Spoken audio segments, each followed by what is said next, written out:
Bem, Tudo bom? Como você tá? eu tô bem, cara, né? Trabalhando bastante na pandemia, mais do que o normal, mais do que eu imaginava que eu trabalharia, né, na verdade. Hum, Então, essa entrevista aqui é para o meu trabalho da matéria de políticas educacionais. É um clipping e o tema central dele é pedagogias alternativas. Maravilha. Antes da gente começar, eu queria que você desse uma introdução sobre você. Quem você é, no Eu que você é sou, formado, maravilha, etc. tranquilo. Eu sou o Wellington de Oliveira, né? Eu sou professor, atualmente sou professor de biologia de alguns colégios aqui da cidade minha, da cidade de Limeira. Eu trabalho em dois colégios particulares, cada um com um sistema de ensino, um sistema de ensino COC, que é conhecido, outro é sistema de ensino poliedro, que também é conhecido, e também sou professor do Colégio Técnico da Unicamp, o COTIL, e, inclusive o colégio esse que o Eduardo, que aqui fala com vocês, foi aluno, né? Tive o prazer de ser professor do Eduardo e hoje muito feliz em poder ajudá-lo, né, num trabalho do curso de Ciências Biológicas que ele faz. Tá, eu sou formado em Ciências Biológicas também em 2001. Depois disso eu fiz algumas coisas. Eu fiz Pedagogia em 2007. Então eu sou licenciado em Ciências Biológicas, sou licenciado em Pedagogia, eu fiz mestrado em Geociências e Meio Ambiente, né, MBA em Gestão Educacional. Então, assim, minha carreira acadêmica ela foi toda direcionada para a escola, né? Quando eu fiz Ciências Biológicas, lá em 1998, né, me formei em 2001, eu já sabia que eu seria professor e que eu trabalharia na área educacional. Daí eu fui seguindo minha carreira, né, acadêmica para que a gente pudesse melhorar a nossa condição de professor, né, que não é tão fácil, mas é uma carreira sensacional, que eu indico super, inclusive, para quem me pergunta. Então, entrando no assunto de educação, né? O que você acha do modelo de educação atual que a gente tem? A pedagogia que a gente adota dentro da sala de aula e se você tenta mudar muito ou se você vai mais pelo seguro. Em condições Então, normais, né? sim, Não entendo hoje. perfeitamente, eu entendi. Sem considerar o momento atual de pandemia que a gente vive, Sim. né? Então, Eduardo, aí a gente, enquanto professor, vive uma contradição absurda, porque apesar da gente conhecer metodologias diferenciadas de ensino, de aprendizagem, de avaliação e tudo mais, eu, enquanto professor do ensino médio, e você, como ex-aluno de ensino médio, sabe que existe uma imensa preocupação na vida do adolescente, que é o vestibular. Então, nós, infelizmente, para professores do ensino médio, estamos intimamente amarrados a esse carcereiro, que eu diria, chamado vestibular. O que acaba nos tornando muito tradicionalistas na maneira de se aprender, na maneira de se ensinar. Esse ano, como você deve saber, começou a nova BNCC, né? Nós iniciamos aqui a partir desse ano. Só que iniciou-se obrigatoriamente nos primeiros anos do ensino médio. Então, eu ainda não tenho parâmetro, até porque começou no meio de uma pandemia, inclusive, né? Então, eu não Uhum. tenho parâmetro ainda para te dizer o que está sendo essa nova alternativa de possibilidade do aluno, inclusive, escolher os seus itinerários formativos dentro de uma grade curricular que é obrigatória, né, que é a base BNCC, e dentro daquelas outros itinerários que tem a opção de escolher. Então ainda é muito recente para te falar qualquer coisa. E a preocupação nossa, inclusive, é de como será o vestibular daqui 3 anos. Daqui 3 anos eu digo porque daí a gente fecha o ciclo completo de ensino médio, né, da nova BNCC. Os vestibulares se adequarão, porque o que eu costumo dizer é o seguinte, Eduardo, eu enquanto professor, e acredito que muitos colegas compartilham do mesmo pensamento, de que está na hora do vestibular cobrar o que a gente ensina, e não a gente ensinar o que o vestibular quer. Entendeu? Está na hora de inverter um pouco Uhum, essa entendi. situação. Então, infelizmente, por mais que a gente tenha técnicas como que eu preparo? Como que você se preparou para o vestibular? Tendo aula. Sim. né? E você entendeu? E fazendo simulado, e fazendo prova. E, infelizmente, esse hoje é o grande problema para a gente poder dar assim, alternativas ao sistema educacional, especificamente do ensino médio, né? Que é o segmento que eu conheço, que eu trabalho há muitos anos. Há muitos Uhum. anos mesmo, há 20 anos. Eu tenho cara de Nossa, é novinho muito, assim, hein? mas eu me formei em 2001 e eu comecei a dar aula em 2001, né? 2021, 20 anos. Nossa, uma vida toda. Pois é, uma vida, acho que mais do que a sua própria, inclusive. Exatamente, mais do que a minha própria.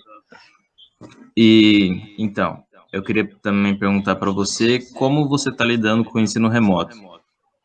Que Olha, adaptações você teve e quais os problemas que você mais está enfrentando agora? é, então, o problema que eu estou enfrentando, Eduardo, eu acho que é o problema da grande maioria, que é a ausência dos alunos. Quando eu digo ausência do aluno, não que ele não está presente na aula, mas ele está ausente enquanto aluno.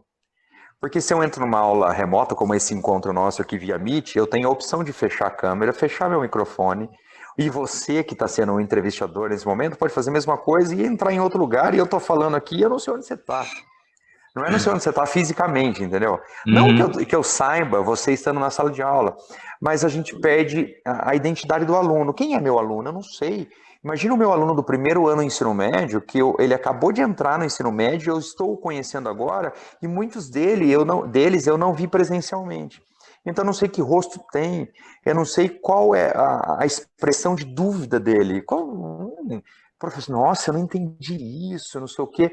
Então, assim, tornou-se uma palestra na grande maioria das vezes, ao invés de ter o dinamismo de uma aula que muitas vezes tem. E, em contrapartida, assim, em termos práticos, para quem trabalha em sistema de ensino, como é o meu caso, né, a gente consegue desenvolver a matéria numa velocidade absurdamente maior, porque eu não tenho tempo, eu não preciso ficar perdendo tempo de, faz favor, faz silêncio aí, professor, não sei o quê, entendeu? Então, isso, Uhum. assim, em termos de adaptação, falando por mim, né? Como você foi meu aluno, você sabe que eu praticamente não usava slides, né? Nenhum. Eu usava muito a lousa. Então, a Sim. primeira grande adaptação que eu precisei fazer slide de absolutamente todas as minhas aulas, que eu não tinha. Tinha algumas, né? Mas eu precisei readequar, deixar slides mais didáticos, porque eu não estou na lousa fazendo anotação. Então, o meu slide virou minha lousa, né? E em função disso, agora pessoalmente, estou inclusive, né? Agora está bem melhor, com uma tendinite absurda. Nunca imaginei que eu fosse ter tendinite por conta de dar aula. Daí eu precisei fazer um investimento, comprar uma mesa digitalizadora, né, para eu parar de usar o mouse, e foi aí que minha tendinite começou a melhorar. Então, assim, eu precisei fazer um investimento pessoal, né, gastar, ninguém comprou uma mesa para mim, eu tive lá comprar, né, enfim, ninguém fez vaquinha virtual, tá? Mas essa é a principal dificuldade que eu tenho, Eduardo. Eu poderia até falar assim de realidades, e cada escola é uma realidade diferente, mas de modo geral, a grosso modo, essa é o grande desafio para a aula remota. Até porque, desculpa, eu quero fazer mais um comentário. Por exemplo, você Pode está na falar. graduação, O aluno Uhum. que está na graduação, ele já tem alguns diferenciais. Primeiro, ele está estudando aquilo que ele sonhou para a vida dele. É diferente do aluno do Sim. ensino médio que tem que estudar, sei lá, física, química, matemática, história, odiando, né? Não que todas as disciplinas da graduação sejam fantásticas, você É, sabe que não é assim. é. Mas pelo menos você está dentro de uma área que você gosta, né? Então, e outra, a maturidade de um aluno de graduação é maior do que o aluno do ensino médio, né? Imagino eu que seja. A tendência é que seja, pelo menos, né? Então, não sei, é complexo. E você, como você dá aula em cursinhos, né? Que você falou do poliedro, do coque. Qual a diferença que você mais vê nesse momento dos colégios particulares que você dá aula para o COTIL, que é o colégio Recurso, público? recurso, Curso. recurso físico. É tipo, no COC eu tenho na sala de aula, por exemplo, eu posso usar lousa, Eduardo. Porque tem jogo de câmera me filmando, tem captação de som, entendeu? Então, assim, o recurso físico, a escola se preparou ao longo, teve um ano para se preparar, né? Que foi 2020 inteiro. 2020 eu não tinha nada disso. Mas também foi todo mundo pego de surpresa, né? Ninguém sabia o que ia É. acontecer, aí também. E agora, 2021, eu tenho esses recursos, entendeu? Então eu posso usar slide, eu posso usar a câmera, eu tenho mais de uma câmera, isso no COC, né, na sala de aula, com captação de som, então eu não preciso ficar com microfoninho. Então, assim, um recurso. Diferente do Cotil, por exemplo, que o recurso é o recurso que o aluno tem. E você sabe que tem aluno que não tem recurso, por se tratar de um colégio público. Né? Aí a Unicamp, né, como é uma senhora de uma universidade, né, ela oferece, você deve saber que inclusive isso também vale para a graduação, ela oferece recurso físico e chip, né, para o aluno conseguir acessar a aula pela internet via 3G, 4G e tudo mais. Né? Mas mesmo assim há a limitação física. Porque a gente teve em 2020, Eduardo, só no Cotil especificamente, alunos que atrasavam a entrega das atividades, né? Daí você entender a justificativa, professor, eu tenho que esperar meu pai chegar do trabalho porque só o celular dele é smartphone. Nossa.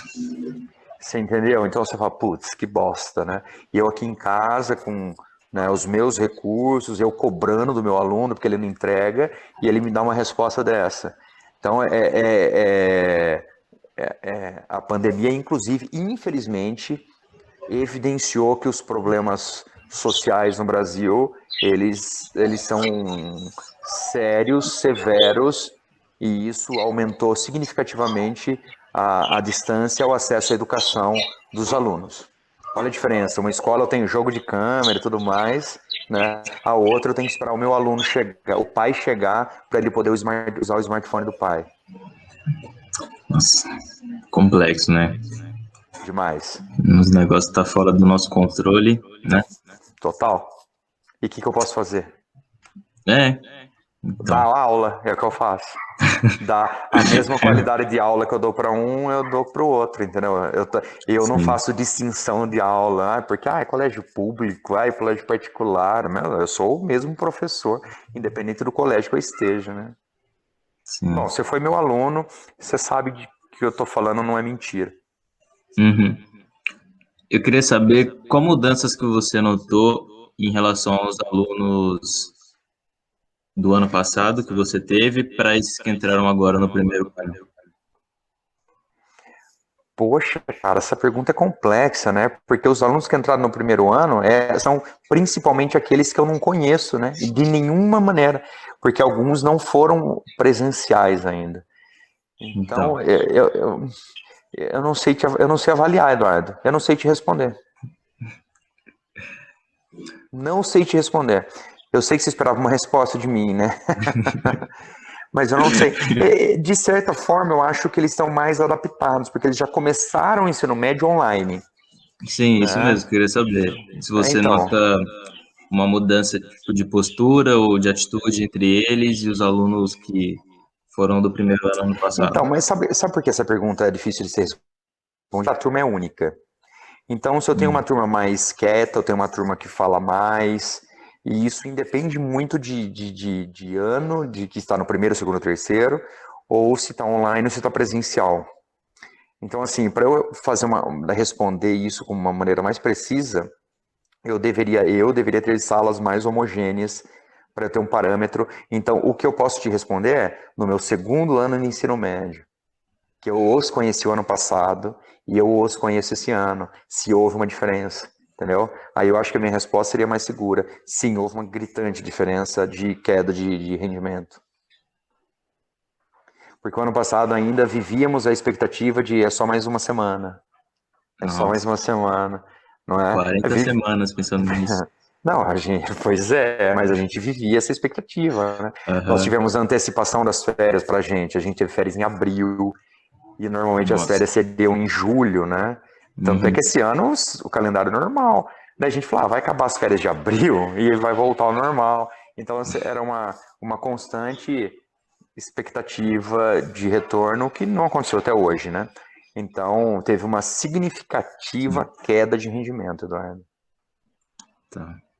Eu queria saber também se todos esses problemas que a gente tem agora nessa questão de entregar o conteúdo para o aluno, se você acha que eles acontecem por causa do modelo de educação que a gente tem. tenho Que é esse certeza. de super conteudista que não leva em questão a realidade de cada aluno. Não, eu tenho certeza absoluta e eu já te falei qual é o grande vilão do ensino médio. O grande vilão chama-se vestibular. Eu me pergunto, por exemplo, você que faz biologia, talvez você não tenha isso no primeiro ano do curso ainda, não sei, você está no primeiro semestre ainda? Estou no primeiro semestre Tá, ainda. você é bicho então ainda, né? Mas você vai ter lá fisiologia vegetal. Eu não sei se você já tem fisiologia vegetal. Não, Acredito que ainda não, não. né? Você deve estar tendo botânica 1, né? Botânica morfológica. Botânica Não é tem semestre que botânica. vem ainda. Não, então, enfim. Daí você vai ter uma aula lá, daí você vai lembrar de que eu estou falando. Mecanismo de abertura e fechamento de estômago. Legal. Pô, o estômago abre, o estômago fecha. Existe um mecanismo fisiológico proporcional. Você é o estudante de ciências biológicas. O que meu aluno do terceiro ano do ensino médio precisa saber qual é o mecanismo fisiológico de abertura e fechamento do estômago? Se basta para ele, que vai fazer engenharia de produção, saber que as plantas possuem o estômago e qual a importância que o estômago tem. Eu não preciso explicar o mecanismo fisiológico de como esse estômago abre e de como ele fecha. Você entendeu? Mas por que eu tenho que ensinar isso? Porque o vestibular Porque... cobra. Exatamente. Grande vilão, né?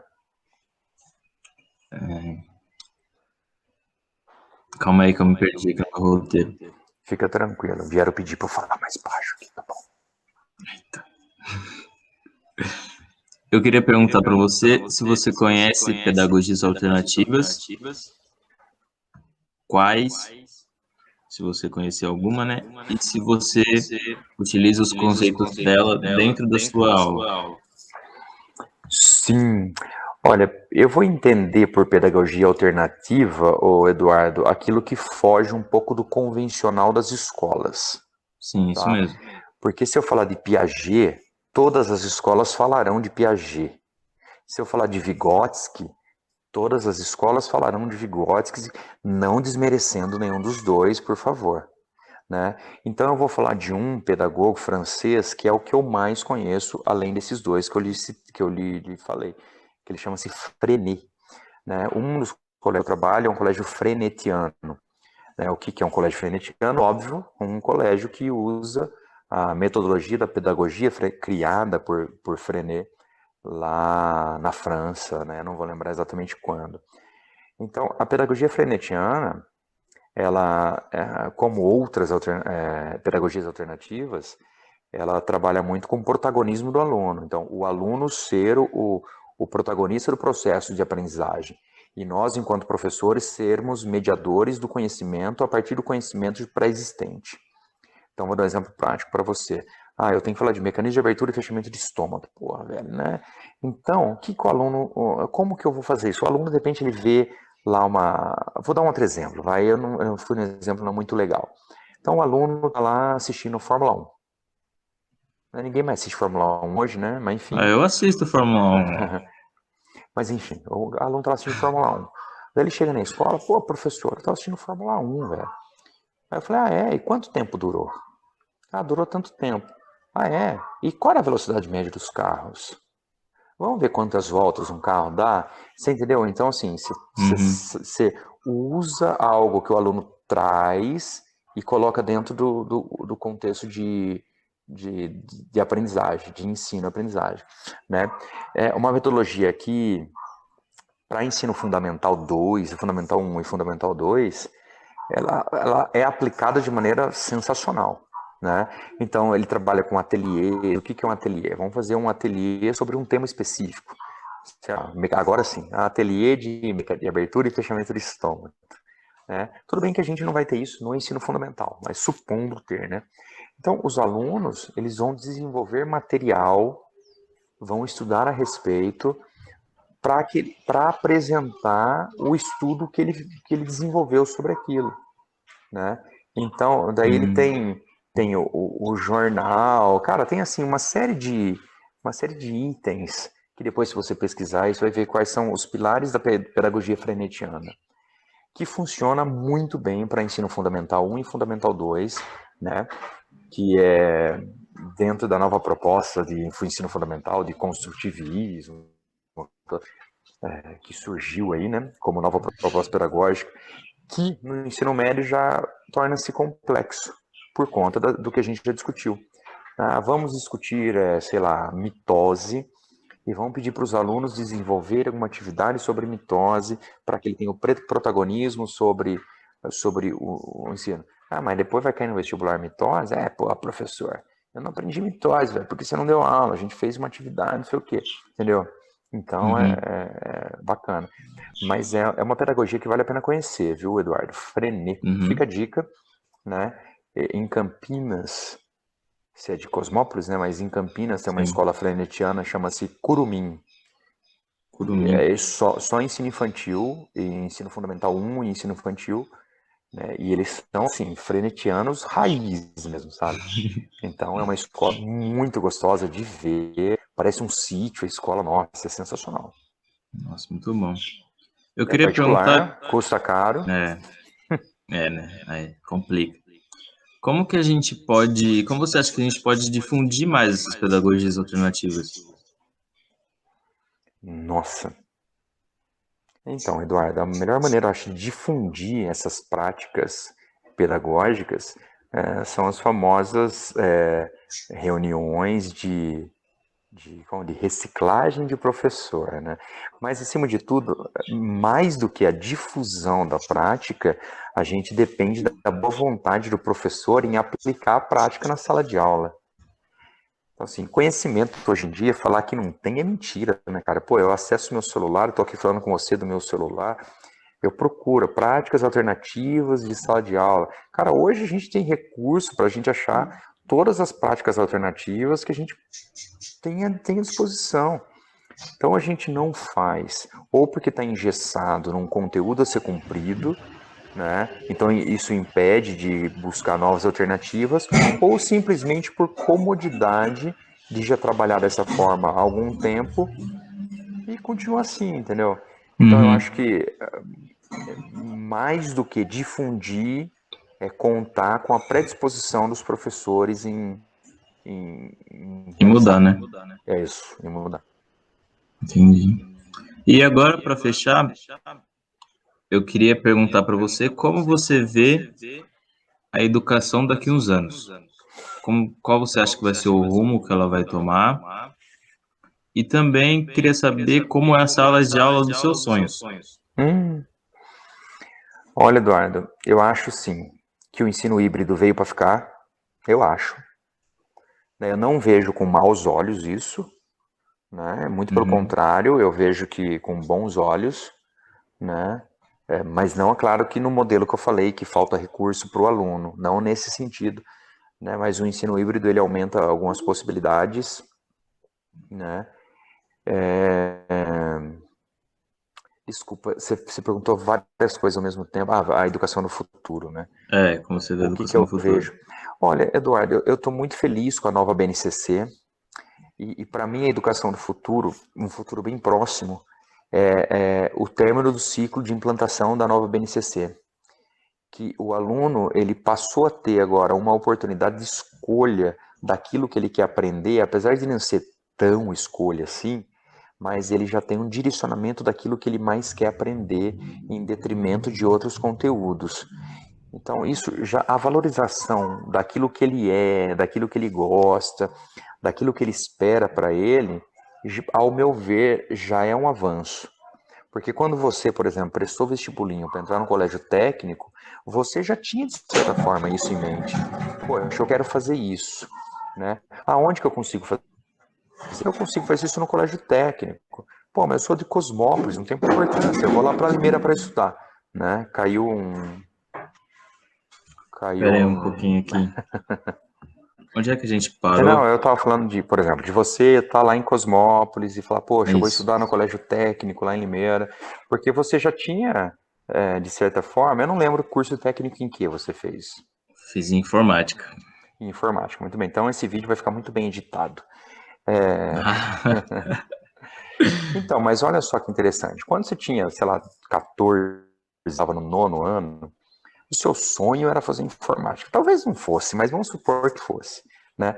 Daí você foi lá para informática, cara, estudou, e você percebe que você teve a possibilidade, inclusive, de mudar o rumo da sua história, porque se você não tivesse feito colégio técnico, vamos imaginar que você tivesse feito um ensino médio regular, né?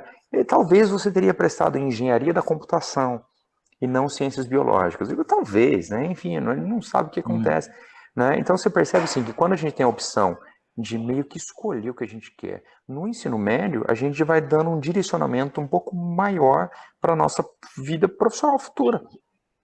A gente não precisa decidir só lá no vestibular o que a gente quer, né? Então é isso. E tinha uma terceira pergunta nessa. A última pergunta é que eu queria saber como é a sala de aula dos seus sonhos. A sala de aula dos meus sonhos, Eduardo, é ter o aluno que eu tenho no meu colégio técnico, com vontade, com garra, com sangue nos olhos, aluno predisposto a estudar, com os recursos que eu tenho no colégio particular, de câmera, de som. Então, assim, a escola dos sonhos basicamente quando eu tenho força de vontade do aluno. E quando eu percebo que a minha contribuição é maior, deixa eu explicar para você, por exemplo, a contribuição minha na sua vida foi infinitamente maior que a minha contribuição para o aluno do colégio particular. Porque, por exemplo, você estando agora na Unicamp, a minha contribuição foi no sentido de você ter a oportunidade de mudar a sua vida. Entendeu? Então, é isso, essa é a motivação. Né? Eu poder, a Escola dos Sonhos é eu, enquanto profissional, poder dar a oportunidade das pessoas mudarem a vida. Então é isso. Só isso que eu tinha para perguntar para você. Foi muito fácil, obrigado. Eu que agradeço, Eduardo. Muito obrigado, de verdade. Obrigado por atrasar em 15 minutos. Né? Eu estava com um problema parecido que o seu. Eu comecei a fazer meu filho dormir 2h30. Vou fazer 2h30, né? 15 minutos ele dorme, dá tempo. Não rolou. Não rolou. Tudo bem. Tá bom, sem problema. Beleza? Tem algum recado para dar? Eu tenho, não. Eu acho que o recado é muito mais... milhões de ouvintes. Vou ficar famoso depois disso? Já é famoso, vai ficar... possível ficar mais. Não, o recado que eu dou é um recado que eu sempre dou. Inclusive, se você participou da sua formatura do 3º ano, eu acho que você deve saber qual é o recado. Deve se lembrar do recado que eu dei naquela formatura. Né? Eu estava na sua formatura, não estava? Tava. Foi na sua formatura, não foi na sua formatura? Que eu disse o seguinte, que a gente tem que ser importante para quem tem importância para a gente. E não tentar ser importante para quem não tem importância para a gente. E, acima de tudo, ser feliz no momento presente que a gente vive. Não ficar projetando a felicidade para um momento em que a gente não está ainda. Né? Esse é o que é o recado. Né? Que eu acho que fez parte do discurso de formatura que eu fiz para vocês. A vantagem de conversar com ex-aluno, tá vendo, Eduardo? Que a gente pode falar essas coisas. É verdade, né? Tá bom. É só isso por hoje. Beleza, lindo? Muito obrigado. Precisando, você tem meu e-mail, você tem meu Instagram, chama que eu tô sempre à disposição, tá, Du? Tá bom. Muito obrigado, viu? Valeu. Boa sorte com a sua irmã agora aí. Obrigado. Falou, até mais. Abraço. Falou, até mais.